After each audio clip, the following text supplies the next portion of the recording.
The Supreme Court has rejected President 2025 সালের 20 জানুয়ারি দ্বিতীয় মেয়াদে প্রেসিডেন্ট হিসেবে দায়িত্ব নিয়ে প্রথম দিনেই বিতর্কিত এক নির্বাহী আদেশ জারি করেন ডোনাল্ড ট্রাম্প। লক্ষ্য ছিল যুক্তরাষ্ট্রে জন্ম নেয়া শিশুদের নাগরিকত্ব পাওয়ার ঐতিহাসিক অধিকার সীমিত করা। ট্রাম্প প্রশাসনের যুক্তি ছিল, বাবা মায়ের অন্তত একজন যুক্তরাষ্ট্রের নাগরিক বা স্থায়ী বাসিন্দা না হলে শিশুটিকে জন্মসূত্রে নাগরিকত্ব দেয়া হবে না, যা মূলত বিদেশি পর্যটক ও অনিবন্ধিত অভিবাসীদের সন্তানদের লক্ষ্য করে করা হয়েছিল। তবে মানবাধিকার সংগঠনগুলো শুরু থেকে এই আদেশের তীব্র বিরোধিতা করে আসছিল। তাদের সংখ্যা ছিল, এটি কেবল অভিবাসীদের জন্য নয়, বরং সব মার্কিন নাগরিকদের জন্যই দীর্ঘমেয়াদী জটিলতা ও আইনি সংকট তৈরি করতে পারে।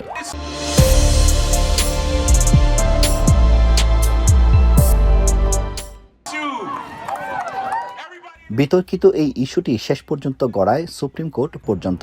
মঙ্গলবার প্রধান বিচারপতি জন রবার্টসের নেতৃত্বাধীন বেঞ্চ রায় দেয়, 1868 সালের চতুর্দশ সংশোধনী অনুযায়ী যুক্তরাষ্ট্রের মাটিতে জন্মগ্রহণকারী যে কোনো ব্যক্তিই দেশটির নাগরিক। আদালতের পর্যবেক্ষণে আরও বলা হয়, কোনো প্রেসিডেন্টই নির্বাহী আদেশের মাধ্যমে সংবিধান পরিবর্তন করতে পারেন না।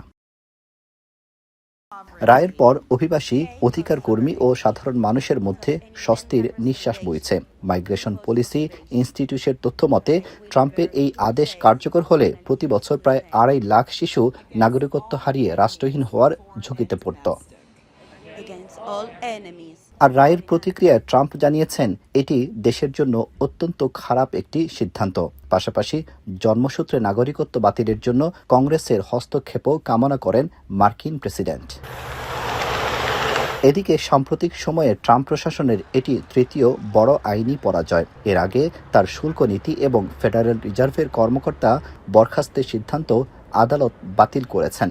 ট্রাম্প নিজে আদালতে উপস্থিত থেকে এই আদেশের পক্ষে জোরালো তদবির করলেও বিচারকরা তা প্রত্যাখ্যান করেন। এই রায়ের ফলে যুক্তরাষ্ট্র অভিবাসন নিয়ে তার পুরনো এবং ঐতিহ্যগত অবস্থানেই অটল থাকল। আব্দুল আহাদ, এখন যুক্তরাষ্ট্র।